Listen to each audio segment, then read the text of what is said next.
Everybody can hear me okay? It's great to be back in the region, and as Patrick and I were driving in yesterday from Wisconsin, we were glad you let us back to the state.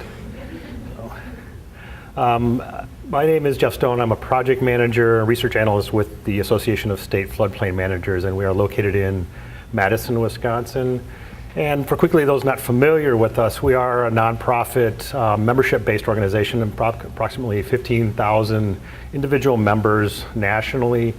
And we have chapters in almost every state, and kind of our major mission is reducing the losses of property and loss of life to flooding, and also to really think about conserving the floodplains, the natural and beneficial functions of the floodplain.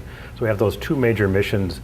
And our members represent local, state, federal officials, in the public sector, but also on the private side from the engineering firms. So we do cross between the public and private sector.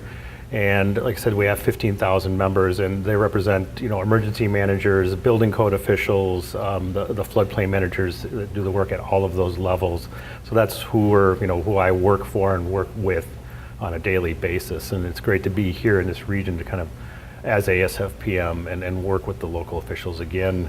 And I'm going to talk about the planning guide today and kind of three goals around the planning guide, just to create awareness about the planning guide that we're developing, talk about all the individuals and collaborators and organizations that we're working with, and then to set up the breakout sessions this afternoon, go through some of the issues and look at how we're capturing the information from a case study approach. And I'll get into each of those as we go through the presentation today. We've been working on this about a year and a half, and one of the early graphics that we put together that really captures, I think, what we're trying to do, and that is our audience for the planning guide is the local practitioners, the floodplain managers, coastal managers, the planners at the local and county level. And our goal is to connect them from that left side to those data and resources as quickly as possible through a process kind of case study approach to answer specific questions related around climate change and related around hazards within flooding and coastal erosion, all the way, and as I'll explain, through the entire watershed. So it's not just that coastal zone, but we are capturing everything, all the rivers and everything that drain and will come into and flow into the Great Lakes. So we are Great Lakes wide in that aspect. And I will go through each of these, and I'm trying not to turn away from the audience, but so we'll take it from this audience to what we want to be able to let them do through the planning guide. And here's where we have all of the collaborators and the people in the middle, and the Digital Coast and the NOAA Coastal Service Center, which I'll drop into a little bit more. Digital Coast is how we, through those data and tools and resources, how we're going to connect our audience with the answers that they're seeking through these case study approaches. So, we're looking at all the different issues from coastal flooding, which might be a little bit more of a challenge with some of our lower lake levels right now, but we are, but they're also within, like I said, the watershed and the floodplain throughout the coastal watershed. And just to kind of put that in more word terms, the objectives of the planning guide pretty straightforward. It is to look at those natural hazards and look at climate adaptation throughout that entire region within the Great Lakes, for the floodplain throughout the watershed, as I just mentioned. And something that came up in one of the slides earlier is we want to provide locally relevant data. So that information that's provided specifically for your location, and this is throughout the Great Lakes, but you need that information that's locally relevant to drive these case studies, these best practices and successes that we're going to be talking about and building within our case studies.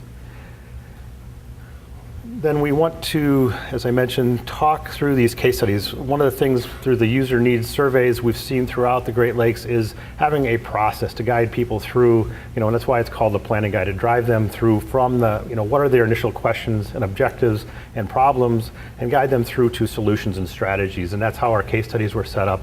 And I'll walk you through that specific scenario or a four-part framework for that. And then finally, what the opportunity that I've seen working over the last year and a half is to collaborate with a lot of individuals and a lot of organizations throughout the region to really bring this all together and develop what we've done. And there's more people that we're going to bring into this, and I'll highlight some of those as we go through the rest of this. One thing I wanted to do is, and Heather mentioned this is kind of a beta version, we're just rolling this out, but this is what the website looks like right now. And the URL is, it's just coastal resilience or Great Lakes Resilience.org, and I'll have that up at the end to, you can go to this site. But we're organized around kind of 3 topic areas right now. So all of the case studies will be organized in these 3 topic areas, and these will relate to our breakout sessions later today. That we have one on land use and zoning, habitat and environment, and infrastructure. And so when I walk through one of the case studies that we have here, you'll see how that's put together, but they will be organized under these 3 topic areas. And the way that you can explore within the planning guide, there are kind of 3 ways. So the issue-based way is through the case studies I just mentioned. I'll go into more detail with those. And the next way is through this kind of, here's the case study framework, sorry, and the 4 parts where we create awareness, understanding, analysis, and strategy. And get into that more in detail, but one of the other ways we're going to allow people to explore all the resources that are within the planning guide is through a map. And by doing this, what we can do is people can zoom around the map, pan around the map, and actually see counties as an example where other counties might have hazard mitigation plans or their comprehensive plans, and allow you to access that information. So you can go up and see what your neighboring counties or communities have and move around the map and see. So it's another way of getting to the information. So it's a 3rd way within here that we allow that to happen. And it's one of the more powerful ways that we've seen that people, want to see what their neighbors are doing in their communities. And this, so not only by mitigation plans, but other tools or resources that counties might have, you can move around the map and see what tools those communities have. And also within this, you can do who are, as an example, in Wisconsin, Brown County, they have their own zoning administrator that's the floodplain manager. So we can put those types of people in here, and as you move around the map, you can see who are the floodplain officials, who are the planners, as you go around the area and quickly get that information and explore it in that way. And the 3rd way to kind of get in and look at the data, so if you're looking kind of across the tabs on the top of the website, case studies I'll go into. We have a climate and environment, kind of a background section, which really is pulled from a lot of information from all the other resources within the Great Lakes region. We have the other resources, maps, tools, and data. There's a library for all the publications and hazard mitigation plans, comprehensive plans, ordinances will all be located in there. And then people and organizations, as I just talked about. So the 3rd way to kind of look through this information in the planning guide is kind of based on the resources that you want to find. And just here to highlight one of the people examples, in the state of Wisconsin for the DNR, the floodplain manager for the entire state is Gary Heinrich, and having that contact information quickly available through this type of interface. And as I mentioned, there have been a lot of collaborators, stakeholders, as we worked, starting within Wisconsin, kind of the northeast section of Wisconsin, working across the Digital Coast Partnership, and that is NOAA Coastal Service Center has a website that's called the Digital Coast, and that's the next slide that I'll talk a bit more about that. But together they form the Digital Coast Partnership, and as ASFPM and the Coastal Service Center is kind of leading this project on the planning guide within the region, we've worked with all of those partners. So that is the American Planning Association. A lot of these folks are in the room too and here that are representing and working with the planning guide. The American Planning Association, the Coastal States Organization, the National Association of Counties, the National States Geographic Information Council, and the Nature Conservancy. And there's been 2 groups that are more recently coming into the Digital Coast Partnership, the Urban Land Institute and the National Estuary and Research Reserve Association. But also we've worked heavily with the Sea Grant in Wisconsin and starting to reach out with Sea Grant throughout the Great Lakes region, and also the UW Extension and Patrick and his group, and been very helpful and a key player in helping pull together the planning guide.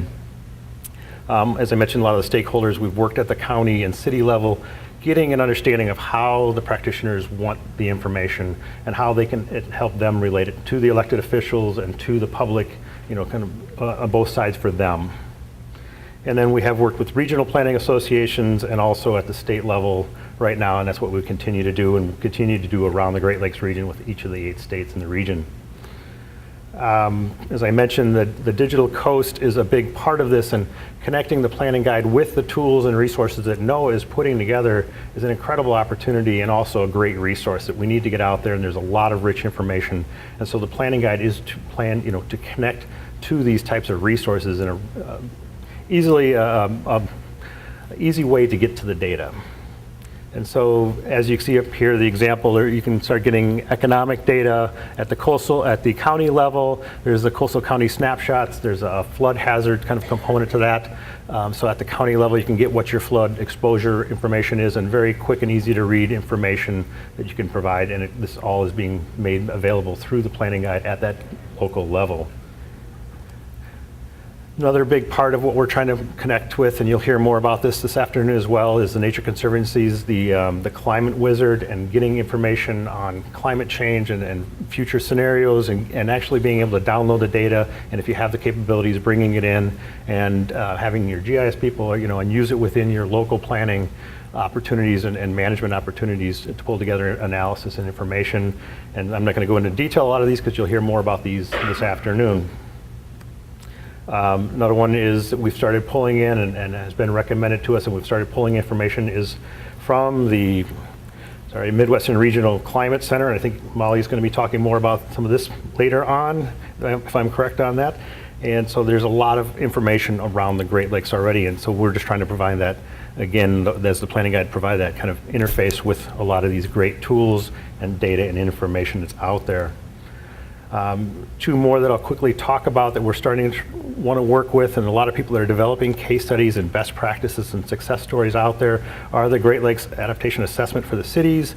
And Beth Gibbons is here, and I think we'll be talking about that later. And also with EcoAdapt and this, I love the acronym here, CAKE. Everybody loves CAKE, but it is the Climate Adaptation Knowledge Exchange information. So there's a lot of case studies and information we're trying to pull in from there as well. And I could go on there. I think the examples of the information that's out there. And one of the problems in what we saw is there is so much information out there. How do you pull it in, digest it, and bring it together? And that's one of the goals of the planning guide as well. To quickly cover and start talking about how our case studies are being brought together, what case studies we have in progress, just so you have a good understanding of that, and we see no end to this. We hear more and more ideas all the time, and we hope to hear more this afternoon. But just quickly, looking at coastal flood hazard designations in Wisconsin, that's one thing they were looking for. How do we communicate how that line on the ground is, the flood hazard line on the ground is drawn, and helping the community understand that. The one that I'm going to highlight here today, kind of walking through it, is the long-term bluff erosion. And I know there's not a lot of bluffs in our area here, but it is an example that we have fully fleshed out, and I just want to walk through an example so you understand what we're looking for later in the afternoon. Been a lot of considering climate change in the Western Lake Erie habitat restoration, so very relevant here. Developing a no-build zone ordinance with low lake levels. There's some pressure developing lakeward again, so there's actually an ordinance in St. Joseph, Michigan. The economic evaluation of port infrastructure, the infrastructure breakout session, we'll get into some of this more later. For Toledo and Duluth, some of that work has been done. Gene Clark is here from Wisconsin Sea Grant. Land use strategies for reducing watershed impacts in Sheboygan and in Wisconsin. Then also some ongoing work right now is economic assessment of green infrastructure, and that's also happening in Toledo and in Duluth right now. So there's some things with some people that are working on that right now with Patik and some of the NOAA folks in the room here. Now jumping into what our case study structure is, so this really will kind of set up our talk for later today, along with some questions. I'm going to get you also involved through some of our polling here shortly. What the case study elements, I mentioned the 4 parts before. There's the awareness, the understanding, analysis, and strategy. So, the awareness is what is the challenge or issue to be addressed, or the opportunities that can be also addressed. Understanding what is the information we need to understand those issues. And then, how do we bring that together to start getting some knowledge or create something that we can use and make decisions on? And that's what the last part is, the strategies. How do we start creating solutions and give you something in return that you can, take to the boards, take to your communities, and start doing some, implementation on the ground, if you will. And I do like walking through the story. My background is more in coastal geomorphology and understanding kind of bluff dynamics and erosion. So this is more dear to my heart, but like I said, I know there's not maybe bluff issues in this area. But we start out a lot of our case studies with these local stories and examples of what the problem is, and this is very relevant to this issue. And we can walk through from a before, during, and after kind of time frame. So here's a building official took this photo during a building permit process, and about 4 years later, on a 100-foot high bluff looking over Michigan, a great view, but most of your bluff starts to fail. And so this, through the planning and the zoning administrator within, and this is from Sheboygan County in Wisconsin, we have these great pictures that really highlight what the issue is and what the hazard is and what the problem is that, especially for this homeowner in this situation. And approximately 2 years after that, this house was moved across the county highway. So it was, they did own the land across the highway, so they were able to move. But what's in danger here is this entire county highway is in failure of falling into Lake Michigan, basically. And so that's what really, this sets up the discussion of the awareness of the problem. So the private property and even public infrastructure are at risk in these types of hazards. So we can bring that in, and that's where we start creating the awareness around this type of issue. And in this example here, this is Concordia University just north of Milwaukee, about $12 million, most of that through bluff stabilization, but also some restructuring and armoring at the bottom of the shore. And I know Gene and other folks know a lot more about this situation, but it really does highlight the amount of money that could go into trying to stabilize these types of bluffs and kind of avoid these types of hazards. So it's very important to create the awareness of this. Then the next thing is, how do we start creating an understanding of what the situation is? And this is where we start bringing in the science, that background information on looking at like waves at the toe of the bluff and the lake levels. How do those fit into this? So you need to know kind of where the wind patterns are within the Great Lakes. You need to understand what the lake levels are doing, what they have done, and what they will do in the future. And some of that information, like through the Great Lakes Environmental Research Lab, starting to put some of that forecasted information on future lake levels within the Great Lakes. Surface runoff, groundwater, the geology are all very important in understanding bluff and erosion conditions. So we can start bringing in that information and starting to do analysis with that. What are the recession rates with the bluff toe and the bluff top over time, and where will that bluff kind of settle out? If it wants to erode, where is it kind of a stable angle for that bluff to be at? And there's a lot of analysis and research that has already been done on this. How do we make this accessible so people understand it and can bring it in and help people communicate on the risk, especially around this erosion, but also flood hazards, water quality, all the other information that we want to talk about today. And then the last part is we can bring it together and start providing solutions and strategies, building visualizations that show what happens over time. Excuse me. So on the kind of upper slide here, there's just kind of two time frames between 1956 and 2000. You can start showing what happens to that bluff and how it's steepening, and start looking at where the setback for that erosion, where that bluff might come, and then if you add like a building setback on top of that. And in the example here, it might be hard to see from this distance, but literally right now, if you, based on some of the applications and some of the science, the setback line would be here, here's your highway. So right now, none of these houses could be built based on what we think is a safety factor for that area. And then there are counties that have started taking this information and building it into, and I know you can't read this, but it is developing a legally defensible shoreline ordinance and that's for Bayfield County, and that's what that is. So did not mean that to be intentionally to be read or anything, but wanted to highlight that they're starting to bring the science in and trying to develop ordinances around this type of information. And I'm not sure how much time I have left, but we're going to get into the questions. And so we already kind of had warm-ups on this, but these are, again, they have 3 questions. I have a warm-up question and 3 questions related to the planning guide for the breakout sessions the afternoon for each of those 3 topic areas that I talked about. And these are designed, we want to hone in on kind of an issue area, and then when you get to the breakout sessions, take that area, then the facilitators for each of those will go into deeper discussion about an issue, trying to get to development of a case study within the region. So we want to look at potential case studies, as Heather had mentioned earlier, and start getting that information together. And we will follow up and keep doing some discussion on this as we start seeing these come together. And so the quick and easy one, and this I guess it is starting to get the Big Ten kind of groups in here, and I know somebody yelled out Iowa before. Sorry, Iowa. But,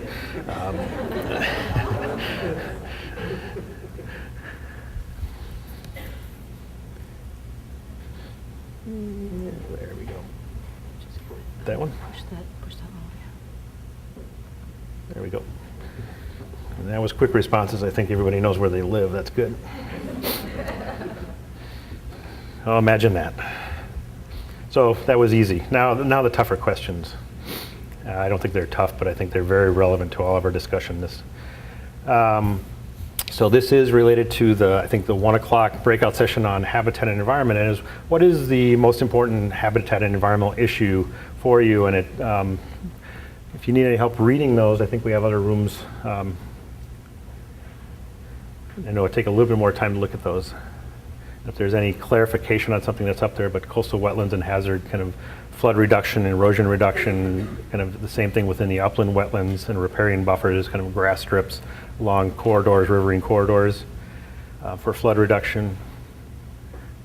Climbing fast now. I think people have latched onto it. I'm not sure where we're getting, but I think we have about 63, so sorry if they're still coming. And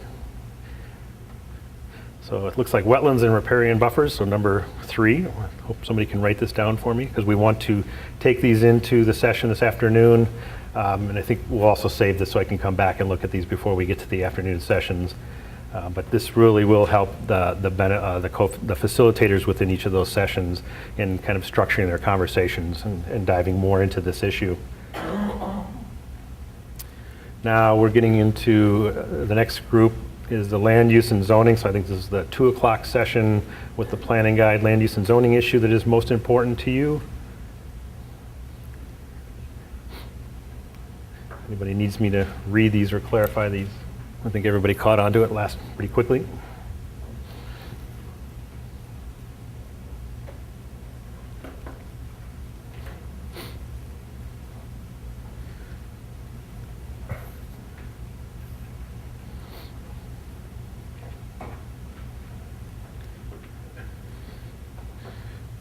I think our threshold was right around 66, so we get there all.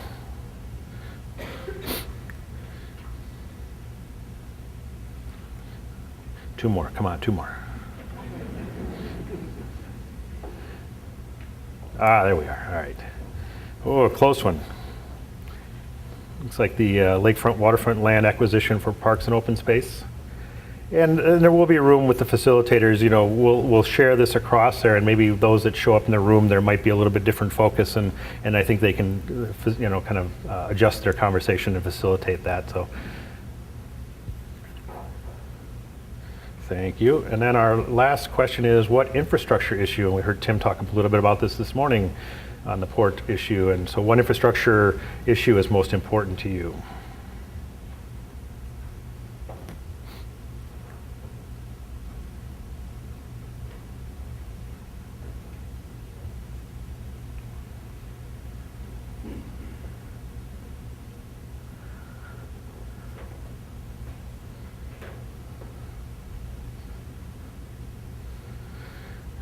Almost done. 67, we had an extra one. This is a hotter topic. We're reaching a record. Or maybe I just pushed the button too quickly last time. Oh, the infrastructure folks they got a tie. So coastal shoreline protection and flood damage and the municipal water system. So Gene and Roger will get to help us walk through that one.